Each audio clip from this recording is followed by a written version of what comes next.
എത്ര പേര് മൊഴി കൊടുത്തിട്ടുണ്ട് നിങ്ങളുടെ മാധ്യമങ്ങളുടെ മുമ്പിൽ വന്ന്? അവർ ടോയ്ലറ്റ് ഉപയോഗിച്ചതാണ്, ഇപ്പം കുളിച്ച് പുറത്തിറങ്ങി വന്നതാണെന്ന് എത്ര പേര് മാധ്യമങ്ങളോട് വന്ന് പറഞ്ഞിട്ടുണ്ട്? ഇല്ലേ? എന്നിട്ട് ആരാണ് പറഞ്ഞത്? അത് തൊണ്ട തൊടാതെ വിഴുങ്ങി നേരെ വന്ന് അവിടെ ആരുമില്ല എന്ന് പറഞ്ഞിട്ട് അതുകൊണ്ടല്ലേ രക്ഷാപ്രവർത്തനം നടക്കാതെ പോയത്? മന്ത്രി തന്നെ വന്ന് പറയല്ലേ അവിടെ ഒന്നാളുമില്ല, പൂട്ടിയിട്ടിരിക്കുന്ന കെട്ടിടമാണ്. പൂട്ടിയിട്ടിരിക്കുന്ന കെട്ടിടത്തിൽ എങ്ങനെ ആള് കയറുന്നത്? എങ്ങനെ ഈ സ്ത്രീ കയറുന്നത്? പൂട്ടിയിട്ടിരിക്കുന്ന കെട്ടിടത്തിൽ അവരെന്താ അവിടെ ഒളിച്ചു താമസിക്കായിരുന്നോ? രാവിലെ പോയ ആളുകളുണ്ടല്ലോ, അപ്പം ഇറങ്ങിയ ആളുകളുണ്ടല്ലോ ആ കെട്ടിടത്തിൽ നിന്ന്.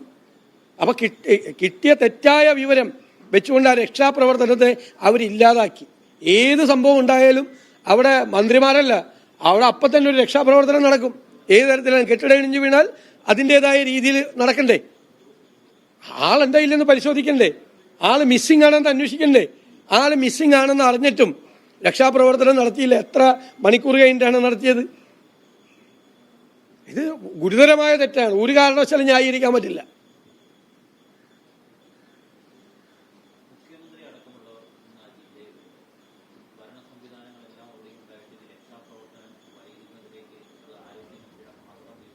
അല്ല, ആരോഗ്യമന്ത്രി വന്ന് അവിടെ ഒരു കുഴപ്പമില്ലാതെ പറയാണ്, ഡിക്ലെയർ ചെയ്യാണ് അവിടെ ആരുമില്ല, പൂട്ടിക്കിടക്കുന്ന കെട്ടിടമാണ് എന്ന് ഡിക്ലെയർ ചെയ്തത് എന്തിന്റെ അടിസ്ഥാനത്തിലാണ്? എന്ത് വിവരത്തിന്റെ അടിസ്ഥാനത്തിലാണ്? അതാണ് ചോദ്യം. ഇപ്പൊ മുഖ്യമന്ത്രിക്ക് വന്ന് രക്ഷാപ്രവർത്തനം നടത്തേണ്ട ആവശ്യമൊന്നുമില്ലല്ലോ. ആരോഗ്യവകുപ്പിന്റെ കീഴിലല്ലേ മെഡിക്കൽ കോളേജ്. അവർ വന്നിട്ടങ്ങ് പറയാണ്. നമ്മൾ ആരെങ്കിലാണ് ചെല്ലുന്നെങ്കിൽ എന്ത് പറയും? ആരെങ്കിലും ഉണ്ടോന്ന് നോക്ക്, ആരെങ്കിലും ഉണ്ടോന്ന് നോക്ക്, പെട്ടുപോയിട്ടുണ്ടാന്ന് നോക്ക്, ആരെങ്കിലും മിസ്സിംഗ് ഉണ്ടാന്ന് നോക്ക് എന്നല്ലേ നമ്മൾ പറയുള്ളൂ. ആരാണെങ്കിലും സാമാന്യ ബുദ്ധിയുള്ള ആരും അങ്ങനെ ചെയ്യുള്ളൂ.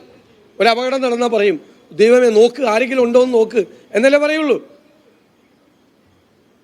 ഒരു ജീവൻ നഷ്ടപ്പെടാനിടയായില്ലേ ഇത് കാരണം? നിങ്ങളൊന്ന് അവിടുത്തെ മാധ്യമപ്രവർത്തകരോട് ചോദിക്കുക. അവിടുത്തെ ഉള്ള ഓരോ സ്ഥലം പൊട്ടി ഒലിക്കുകയാണ്. അവിടെ എല്ലാം പല സ്ഥലവും തകർന്ന് തരിപ്പണമായി നിൽക്കുകയാണ്. ഇനി ഇവർ ഉപയോഗിക്കാത്ത കെട്ടിടമാണെങ്കിൽ എന്തിനാണ് അത് പൊളിക്കാതെ ഇട്ടിരിക്കുന്നത്? എന്താ പൊളിക്കാതെ ഇട്ടിരിക്കുന്നത്? ഉപയോഗിക്കാതെ കെട്ടിടം, പൂട്ടിയിട്ടിരിക്കുന്ന കെട്ടിടത്തിൽ എങ്ങനെ ആള് കയറുന്നത്? അതിൻ്റെ അകത്ത് എങ്ങനെ ആള് കയറുന്നത്? വേറെ ഒരുപാട് ടോയ്ലറ്റ് ഉണ്ടെങ്കിൽ എന്തിനാണ് ഈ പൊളിഞ്ഞ കെട്ടിടത്തിലെ ടോയ്ലറ്റിലും ബാത്റൂമിലും ആളുകൾ പോകുന്നത്? ഇതൊക്കെയാണ് യഥാർത്ഥ സ്ഥിതി, യഥാർത്ഥ അവസ്ഥ ഇതൊക്കെയാണ് മെഡിക്കൽ കോളേജിൽ. അപ്പോൾ അവർക്ക് അതിൻ്റെ അകത്ത് ഉത്തരവാദിത്വമുണ്ട്. ആ ഉത്തരവാദിത്വത്തിൽ നിന്ന് ആരോഗ്യമന്ത്രിക്ക് ഒഴിഞ്ഞു മാറാൻ പറ്റില്ല, ഒരു സംശയം വേണ്ട.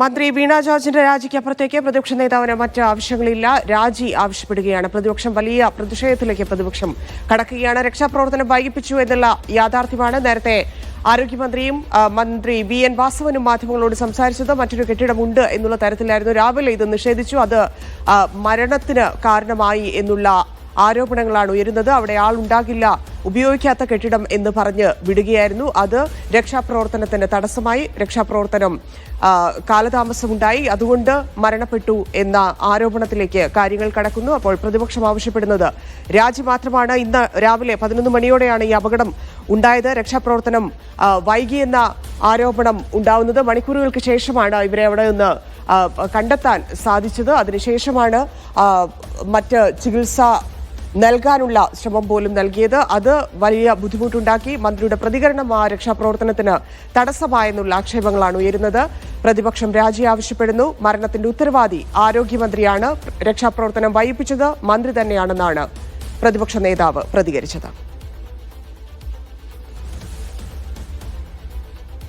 KR സാജു ചേരുന്നുണ്ട്. സാജു, മെഡിക്കൽ കോളേജുകളുടെ കാര്യത്തിൽ എല്ലാ രീതിയിലും സമ്മർദ്ദത്തിലും വലിയ അനിശ്ചിതത്വം തുടരുന്ന ഒരു സാഹചര്യത്തിലാണ് ഈ അപകടം കൂടി ഉണ്ടായിരിക്കുന്നത്. ആരോഗ്യമന്ത്രി രാവിലത്തെ പ്രതികരണം നമ്മൾ കണ്ടതാണ്. ഒരു രീതിയിലും നമുക്ക് അക്സെപ്റ്റ് ചെയ്യാൻ പറ്റാത്ത രീതിയിലുള്ള പ്രതികരണമായിരുന്നു അത്.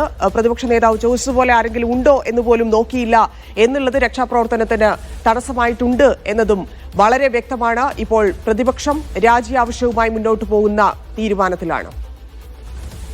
ധന്യ, കടുത്ത ഭാഷയിൽ തന്നെ ആരോഗ്യമന്ത്രി വീണ ജോർജിനെ വിമർശിച്ചുകൊണ്ടാണ് പ്രതിപക്ഷ നേതാവ് VD സതീശൻ പ്രതികരണം നടത്തിയിരിക്കുന്നത്. മാത്രമല്ല, മന്ത്രി രാജിവെച്ചു പോവുകയാണ് ഭംഗി എന്ന് പറഞ്ഞു തുടങ്ങിയ അദ്ദേഹം പിന്നീട് അതിശക്തമായ ഭാഷയിൽ രാജി തന്നെ, ആരോഗ്യമന്ത്രി സ്ഥാനത്ത് നിന്നും വീണ ജോർജ് രാജിവെച്ചു പോകണം, മന്ത്രിയുടെ വാക്കുകളാണ് രക്ഷാപ്രവർത്തനത്തെ ഇല്ലാതാക്കിയത് എന്ന നിലപാട് സ്വീകരിച്ചിരിക്കുന്നു. സാമാന്യ ബോധമുള്ള ആരും അത്തരം ഒരു അപകട സ്ഥലത്തിൽ എത്തിക്കഴിഞ്ഞാൽ കാര്യങ്ങൾ പരിശോധിക്കാനുള്ള നിർദ്ദേശം നൽകുകയാണ്. അങ്ങനെ പരിശോധിച്ച് ഉറപ്പാക്കിയ ശേഷമാണ് ആരും അവിടെ ഇല്ല എന്ന്, അതിനടിയിൽപ്പെട്ടിട്ടില്ല എന്ന് ഉറപ്പാക്കുന്നത്. പക്ഷേ ഇവിടെ ഇത് അടച്ചുപൂട്ടിയിട്ട കെട്ടിടമാണ് എന്ന് പറഞ്ഞുകൊണ്ട് രക്ഷാപ്രവർത്തനത്തിന്റെ സാധ്യതകളെ കൂടിയാണ് ആരോഗ്യമന്ത്രി വീണ ജോർജ് ഇല്ലാതാക്കി. അതുകൊണ്ട് മരണത്തിന്റെ പൂർണ്ണ ഉത്തരവാദിത്വം ആരോഗ്യമന്ത്രിക്കാണ് എന്ന നിലപാടാണ് പ്രതിപക്ഷ നേതാവ് വി ഡി സതീശൻ സ്വീകരിച്ചിരിക്കുന്നത്. മാത്രമല്ല കേരളത്തിന്റെ ആരോഗ്യരംഗത്തെ ആകെ വെന്റിലേറ്ററിലാക്കുകയാണ് ആരോഗ്യമന്ത്രി ചെയ്തിരിക്കുന്നത്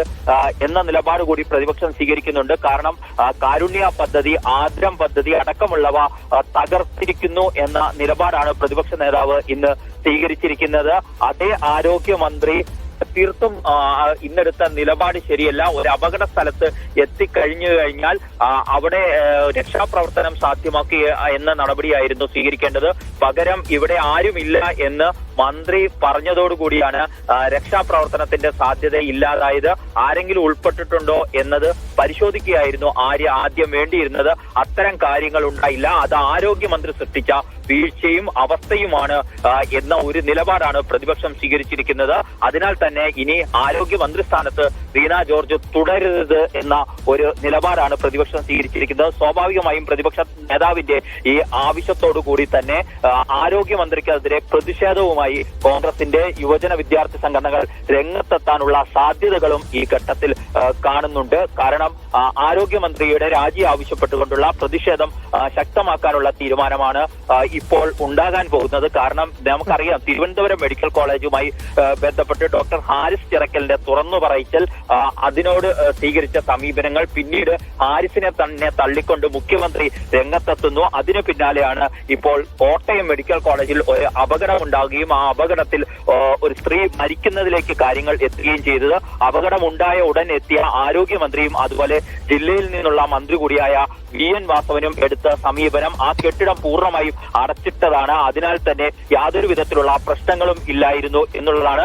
പിന്നീട് മണിക്കൂറുകൾക്ക് ശേഷം നടക്കുന്ന, അപകടം കഴിഞ്ഞ് മണിക്കൂറുകൾ പിന്നിട്ട ശേഷം നടക്കുന്ന രക്ഷാപ്രവർത്തനം, ആ രക്ഷാപ്രവർത്തനത്തിലാണ് ഒരു സ്ത്രീയെ കണ്ടെത്തുന്നത്. അതും അവർ കാണാതായി എന്ന് പരാതികൾ ഉയർന്ന ശേഷം മാത്രമുണ്ടായിരുന്ന തെരച്ചിലും മറ്റുമാണ്. സ്വാഭാവികമായും അതിന് രാജി ആവശ്യത്തിൽ മാത്രം ഒതുങ്ങുന്നില്ല. നേരത്തെ തന്നെ പ്രതിപക്ഷം വ്യക്തമാക്കിയതാണ്, തിരുവഞ്ചൂർ രാധാകൃഷ്ണൻ പ്രതികരിച്ചതാണ്, ജുഡീഷ്യൽ അന്വേഷണം വേണം എന്നുള്ളത്. ആ ആവശ്യത്തിൽ നിന്ന് എത്രത്തോളം സാധ്യതയുണ്ട്? ഒപ്പം തന്നെ ഏത് തരത്തിൽ ഒരു സമരത്തിലേക്ക്, പ്രതിഷേധത്തിലേക്ക് നേരത്തെ തിരുവനന്തപുരം മെഡിക്കൽ കോളേജിന്റെ പ്രശ്നത്തിൽ നമ്മൾ കണ്ടതാണ്. ഏത് തരത്തിലാണ് പ്രതിപക്ഷം തെരുവിൽ ഇറങ്ങിയതെന്ന് ആ രീതിയിൽ ശക്തമാക്കാനാണോ പ്രതിപക്ഷം ആലോചിക്കുന്നത്? പ്രതിപക്ഷത്ത് നടക്കുന്ന ആലോചനകൾ അപ്രകാരം തന്നെയുള്ളതാണ്. വളരെ അതിശക്തമായ രീതിയിലുള്ള തന്നെ പ്രതിഷേധങ്ങൾ സംഘടിപ്പിക്കാൻ ഇപ്പോൾ പ്രതിപക്ഷം ആസൂത്രണം ചെയ്യുന്നുണ്ട്. സ്വാഭാവികമായും വരും ദിവസങ്ങളിലായിരിക്കും അക്കാര്യത്തിൽ കൂടുതൽ പ്രതിഷേധങ്ങളിലേക്ക് പോകുകയെന്ന കാര്യം ഉറപ്പാണ്. ഏതായാലും ആരോഗ്യമന്ത്രി ഗുരുതരമായ വീഴ്ച വരുത്തിയിരിക്കുന്നു. അത് ഈ അപകടം നടന്ന ഉടനെ എത്തിയ ആരോഗ്യമന്ത്രി ൾക്ക് വേണ്ട നിർദ്ദേശങ്ങളായിരുന്നു നൽകേണ്ടിയിരുന്നത്. പകരം ഇവിടെ ഒന്നും സംഭവിച്ചിട്ടില്ല, പൂട്ടിയിട്ട ഒരു കെട്ടിടം തകരുക മാത്രമാണ് ചെയ്തത് എന്ന സമീപനം സ്വീകരിച്ചു. എന്നാൽ അവിടെയുള്ള രോഗികളും കൂട്ടിരിപ്പുകാരും അടക്കം വ്യക്തമാക്കുന്നത് രാവിലെ കൂടി ആ കെട്ടിടത്തിലെ മുറികൾ ആളുകൾ ഉപയോഗിച്ചിരുന്നു, ശുചിമുറികളും മറ്റും എന്നാണ്. അപ്പോൾ എങ്ങനെയാണ് ആരോഗ്യമന്ത്രി നൽകിയ നിർദ്ദേശത്തെ തുടർന്നാണ്, അല്ലെങ്കിൽ ആര് നൽകിയ വിശദീകരണത്തെ തുടർന്നാണ് ഇത്തരത്തിൽ ഒരു കാര്യങ്ങൾ പറഞ്ഞത്?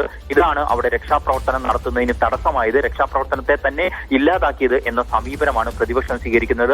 അത് ആരോഗ്യമന്ത്രിയോട് വരും ദിവസങ്ങളിൽ സ്വീകരിക്കാൻ പോകുന്ന സമീപനത്തിന്റെ വളരെ കൃത്യമായ നിലപാടായി വേണം നമ്മൾ അതിനെ കാണാൻ. അതിനാലാണ് ആരോഗ്യമന്ത്രിയുടെ രാജി ഈ ഘട്ടത്തിൽ ആവശ്യം മുന്നോട്ട് വെക്കുന്നത്. ഒപ്പം ഇപ്പോൾ നടന്ന സംഭവങ്ങളെ കുറിച്ച് തിരുവഞ്ചൂർ രാധാകൃഷ്ണൻ ജുഡീഷ്യൽ അന്വേഷണം ആവശ്യപ്പെട്ടതും സർക്കാരിനെ കൂടുതൽ പ്രതിരോധത്തിലാക്കുക എന്ന ലക്ഷ്യത്തോടു കൂടി തന്നെയാണ് എന്നത് ഉറപ്പാണ്. വരും ദിവസങ്ങളിൽ ആരോഗ്യമന്ത്രി വീണ ജോർജിനെതിരെ കൂടുതൽ ശക്തമായ പ്രക്ഷോഭങ്ങളുമായി പ്രതിപക്ഷം തെരുവിലിറങ്ങും എന്ന കാര്യവും നമുക്ക് ഉറപ്പിക്കാം. സ്വാഭാവികമായിട്ട് സാജു, രാവിലത്തെ മാധ്യമങ്ങളെ കണ്ട സമയത്ത് മന്ത്രി പറഞ്ഞത് സ്വാഭാവികമായിട്ടും വലിയ കുടുക്കിലേക്ക് സർക്കാരിനെ എത്തിച്ചിരിക്കുന്നു, വകുപ്പിനെ എത്തിച്ചിരിക്കുന്നു. പക്ഷേ ഇപ്പോൾ നടത്തിയ പ്രതികരണവും ആ ബിൽഡിംഗ് ഉപയോഗിക്കുന്നില്ലായിരുന്നു എന്ന് പറയുമ്പോൾ, പുതിയ ബിൽഡിംഗ് ആണ്, എന്തുകൊണ്ട് തുറന്നു കൊടുത്തില്ല എന്ന് തിരുവഞ്ചൂരൊക്കെ ചോദിച്ചതുപോലെ എന്തുകൊണ്ട് അത് തുറന്നു കൊടുത്തില്ല? മാത്രമല്ല, അവിടെ ദൃക്സാക്ഷികളായിട്ടുള്ള ആളുകളുടെ പ്രതികരണങ്ങൾ നമ്മൾ ശ്രദ്ധിക്കേണ്ടതാണ്. അവിടെ നിന്ന് ആളുകൾ ചിതറിയോടി രോഗികൾ എന്നൊക്കെ പറയുന്നുണ്ട്. അത് വൈകാരികമായിട്ടുള്ള പ്രതികരണമല്ല, യാഥാർത്ഥ്യത്തിന് അപ്പുറത്തേക്ക് അവർക്ക് ആ സമയത്ത് പ്രതികരിക്കാനും സാധിക്കുന്നതല്ല. അപ്പം സ്വാഭാവികമായിട്ട് അതിനുൾപ്പെടെ മന്ത്രി മറുപടി പറയേണ്ടി വരില്ലേ?